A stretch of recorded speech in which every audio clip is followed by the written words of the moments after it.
नमस्कार। मानव सभ्यता और शेष प्राणी नाम के इस चैनल पर आप सभी का मैं स्वागत करता हूं। जैसा कि आपको विदित है कि हम महाभारत, रामायण और इनका जो है अध्ययन करते हैं, वैशेषिक दर्शन का। लोगों के विचार भी आपको हम सुनाएंगे। वर्तमान काल जो है थोड़ा सा लोगों का व्यस्त है और फिर लोग अच्छाई या किसी विषय पर वार्ता नहीं करना चाहते, क्योंकि उनका मानना ये है कि यदि हम किसी विषय पर वार्ता करेंगे तो हो सकता है हमारे लिए कुछ दुविधाएं हो।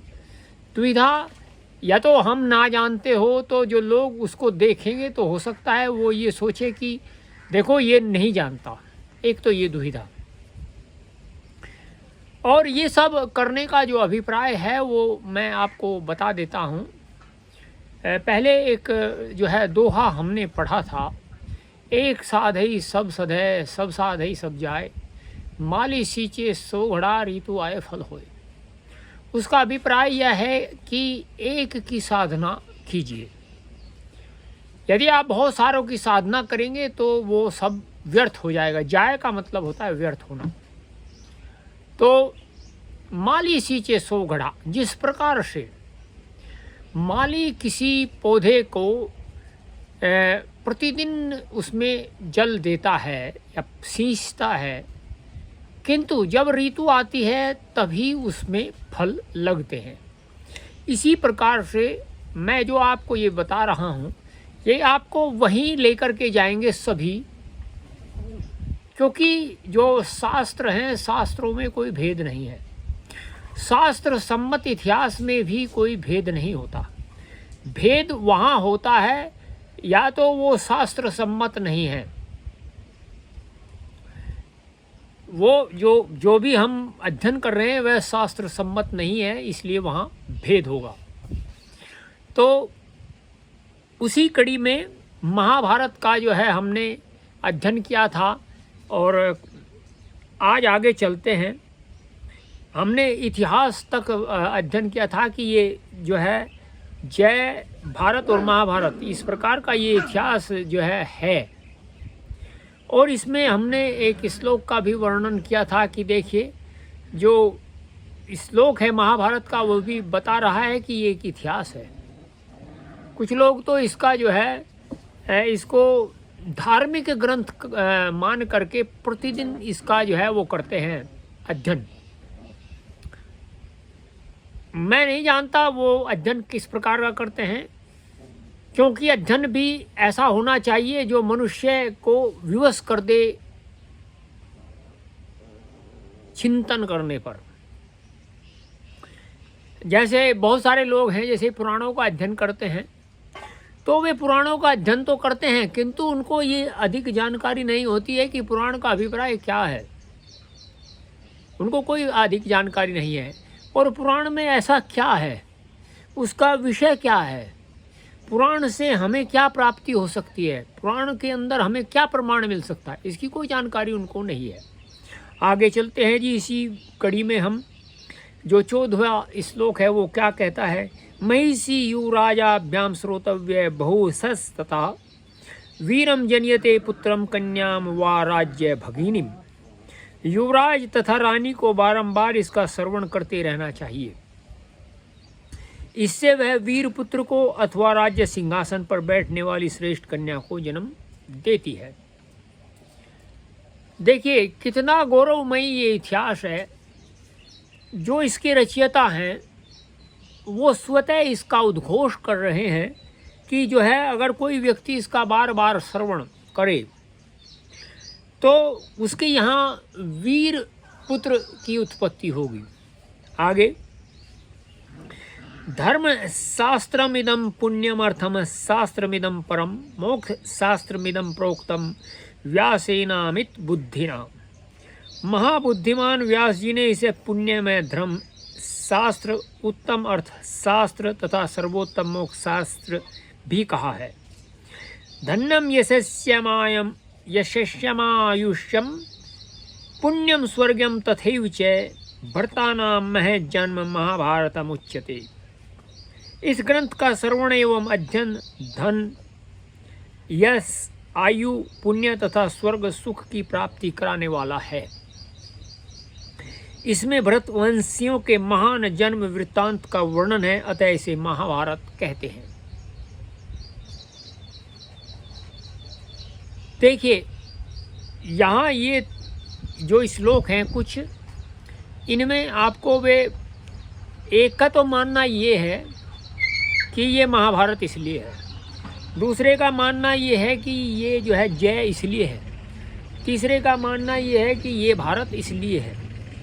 आगे, नरेण धर्म कामेन सर्वै श्रोतव्य इत्यपि निखिलेनेथ्याशो अयम ततः सिद्धिम वाप्नुयात्। धर्म की इच्छा रखने वाले मनुष्य को यह सारा महाभारत इतिहास पूर्ण रूप से श्रवण करने योग्य है। धर्म की इच्छा, जो धर्म की इच्छा का अभिप्राय होता है, जो धर्म चाहते हैं। नेताम स्वर्गम गतिम प्राप्य तुष्टिम प्राप्नोति मानवे याम श्रुत्वैव महापुण्यम इतिहासमुपाश्नुते। इस महान पुण्यदायक इतिहास को सुनने मात्र से ही मनुष्य को जो संतोष और आनंद प्राप्त होता है, वह स्वर्गलोक प्राप्त कर लेने से भी नहीं मिलता। कैसे? यथा समुद्रो भगवान यथा मेरुर्महागृही उभौ ख्यातौ रत्न निधि तथा भारतम उच्यते। हे ऐश्वर्य समुद्र, पूर्ण समुद्र और महान पर्वत मेरु दोनों रत्नों की खान गए हैं, कहे गए हैं। वैसे ही महाभारत रत्न स्वरूप कथाओं और उपदेशों का भंडार कहा जाता है। आगे, त्रिभीर वर्षै सदोत्थायी कृष्ण द्वापायनो मुनि महाभारतमाख्यानम कृत्वानिदं भूतम।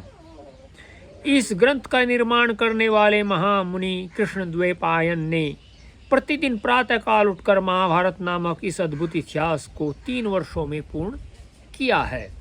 आगे, धर्मे च अर्थे च कामे च मोक्षे च भर्तर्षभः यदि हास्ति यदन्यत्र यन्य हास्ति न तत्क्वचित्। हे भरत श्रेष्ठ, धर्म, अर्थ, काम और मोक्ष के संबंध में जो बात इस ग्रंथ में है, वही अन्यत्र भी है। जो इसमें नहीं है वह कहीं भी नहीं है।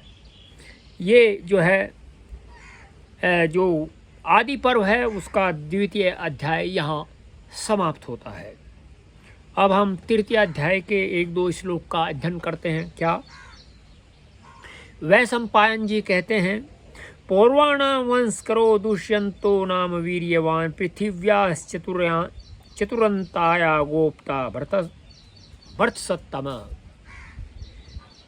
भरत कुलभूषण जन्मे जय पुरुवंश का विस्तार करने वाले दुष्यंत नाम के एक राजा हो गए हैं।